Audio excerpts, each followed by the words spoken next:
Russia. Azin, stay with us. Ravi's in East London. Ravi, good morning. Happy New Year.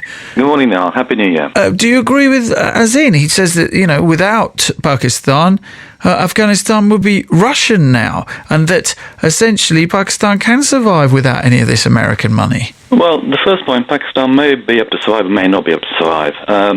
As regards Afghanistan, Pakistan was meddling there before the Russians came in. If you look at Dr. Christine Fair, she's done the research on this. Pakistan is basically a terrorist state. It mass produces these terrorists. Where was Osama bin Laden hiding? Where was he hiding? They're playing a double game with the Americans, so they give them some few bad terrorists and they hide the other ones, keep carrying a perpetual cycle of violence in Afghanistan because they want strategic depth in Afghanistan like they did in the 90s. This is just Americans have finally woken up after 15 years of giving Pakistan money for a service they didn't get. Pakistan kills American soldiers via their proxies of the terrorists. I mean, how foolish can the Americans be to have given Pakistan money for 15 years? It really is outrageous what they did. Okay, let Azin come back on that. Azin, Ravi's saying some quite strong things about Pakistan. To be honest with you, that's what you call a proper Indian patriot. Really, yeah. And so, that's a can you base it on the facts rather than who I am? Can you base it on the facts? Have you read the book The Wrong Enemy by journalist Carlotta Gold? Have you looked at Dr. Christine Fair's YouTube videos on the evidence? Talk about the evidence. But Ravi, how many Pakistanis have died in the war on terror? Far more than Indians have died in terrorist attacks. Far more than almost anybody else outside the Middle East. And who created the violence, Nihal? Who created the violence in the first place? So Pakistan mass-produced the terrorists. And if you speak to Afghanistan, Amrullah Saleh, the former intelligence service of Afghanistan, speak to the Afghanis people. See what they say on what Pakistan's been meddling. Have you spoken?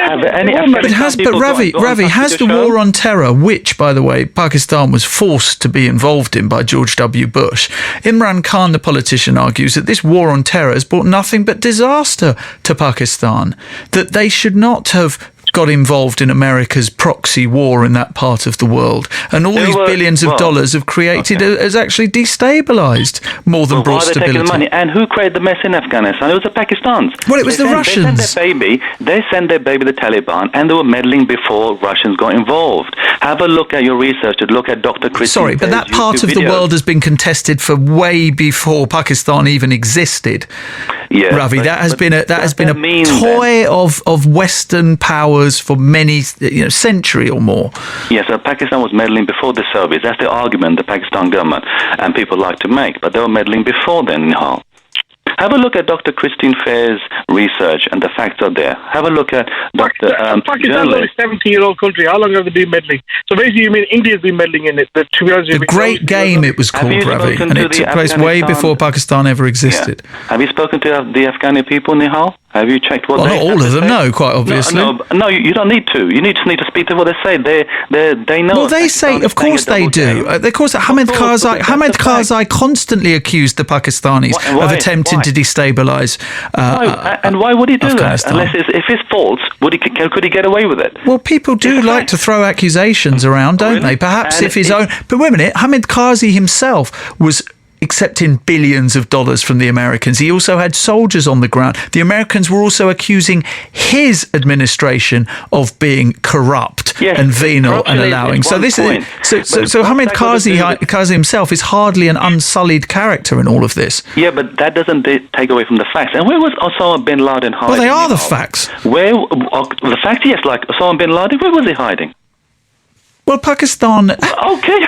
Pakistan. No, but wait a minute. Wait a minute, Ravi. Pakistan can't stop terrorists blowing up their own people. The idea that it can just magically find anyone in Pakistan is a little bit naive when it can't even track down terrorists who are killing its own people and who would attempt to murder its own politicians. So it's all good from East London, you saying, well, it must be easy to find bin Laden. Right. Here we go again, East London. Let's talk at the facts. Bin Laden was hiding near a military camp. Are you seriously? No, he wasn't. That's not a fact.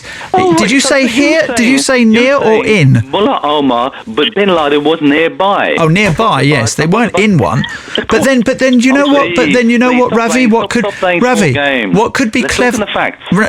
I'm giving you facts. I'm giving you nothing but facts. Don't mention me where I'm from. Talk about the facts. Carlotta Gold, the journalist. No, I'm telling where you're from because you seem to think that you seem to assume that it must be just simply easy to find Osama bin Laden, and that it is. Do you think he magically got if there? it's that easy, Really? he would have found him. Really? I'm sure there's got plenty of Italians. Well, the Americans found him eventually. You magically think that he can simply get there and the Pakistan establishment, the ISI, wouldn't know about it? Seriously?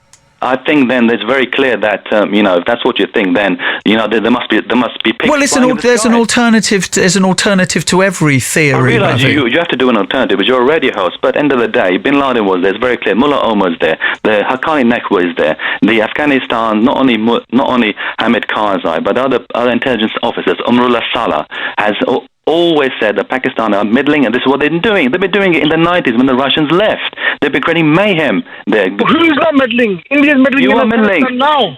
Speak to the Afghans. Is that what the Afghan people are saying? Is that Okay. Ravi, stop for a second. Azim, come back in. If it wasn't for America, so that Iraq wouldn't be in destruction.